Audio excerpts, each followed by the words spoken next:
Hey guys, welcome back to Harmon Homestead. Today we are making a homemade worm bin. So you can do this with Rubbermaid tubs, any kind of tub you've got. If you don't want to buy a worm bin, we had some extras laying around here. You need 2 bins, and you need to put drainage holes in the bottom of one bin. And also on the lid.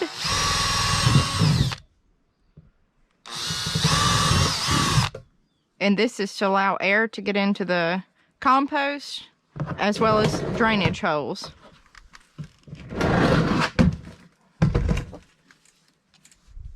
This was actually a Christmas decoration bin.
As long as you get several good air holes in the top, it should work. There's really not a certain amount. You want plenty of airflow for the worms.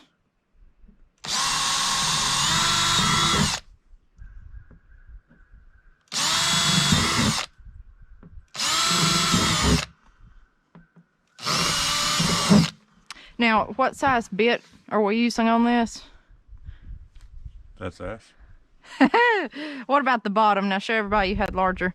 See the larger drainage holes on the bottom, guys? We want several good size holes, and then we put some smaller ones back in.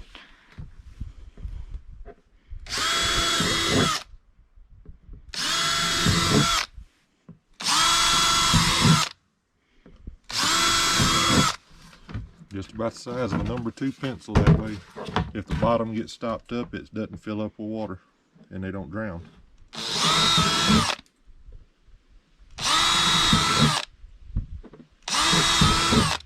Now for this, we were told only red wigglers are what you need. You cannot, you probably can compost with other types of worms, but red wigglers thrive in a dark, covered environment, so that's what we're gonna go for here. That's your standard if you look it up online. All right, so that's our first bin. The second bin is just literally another tub, just like this one, but no holes in it. It's to collect your drainage. We've got some bricks here to put in the bottom of the second tub to elevate it to collect plenty of drainage.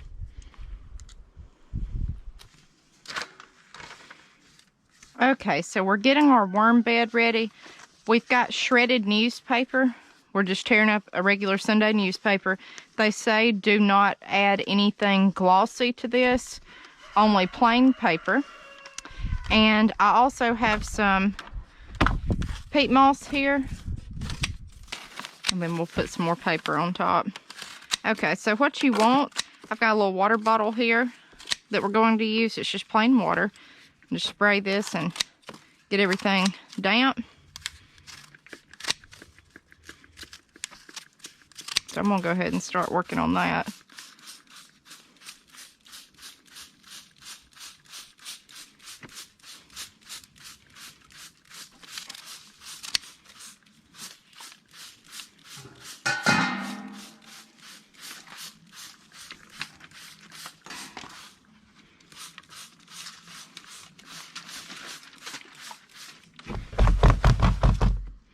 Okay.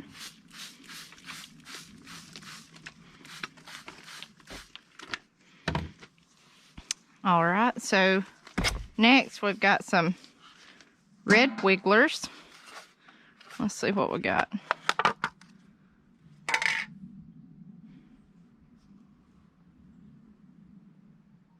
Let's see a few in there. Oh yeah, he's moving. All right. Yeah. There's one, two. There's several in here. Oh, there's a clump. I don't know if you guys can see that or not, but I see something moving in this one already.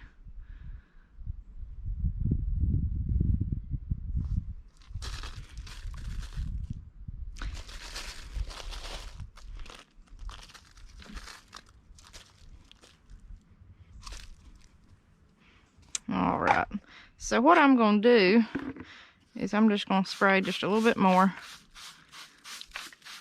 They don't want to drown. That's why you have the holes for drainage. And now we're going to add our compost and then some more shredded paper on top of that.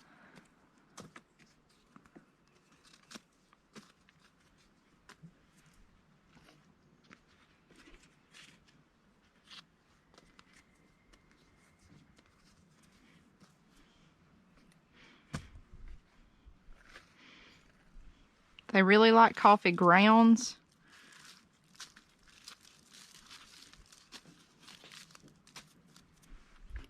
Okay. Now I've just got coffee grounds.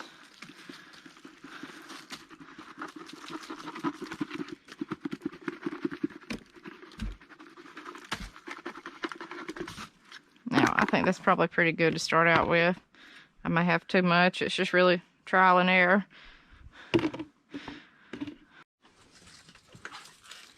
Okay guys, so we've got our worms and our compost in our bin.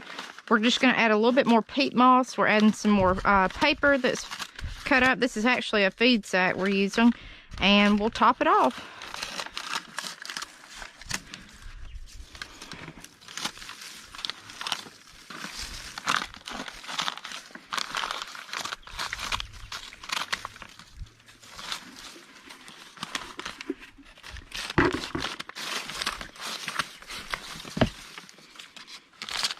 Just dampen your mix again.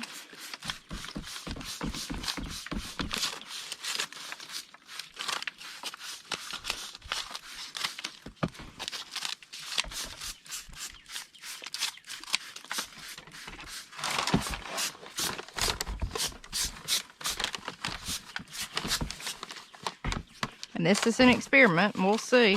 We've taken our bin here and placed it in our second bin with some bricks on the bottom so we can collect the drainage.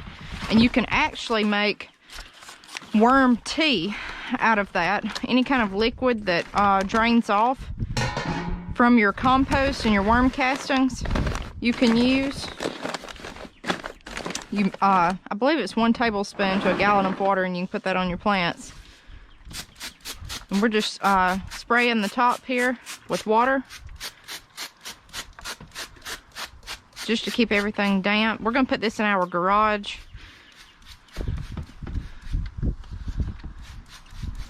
It needs to be protected from any kind of weather extreme.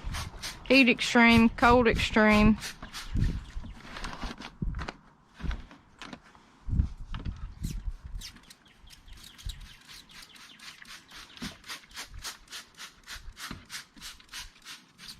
And that looks about good.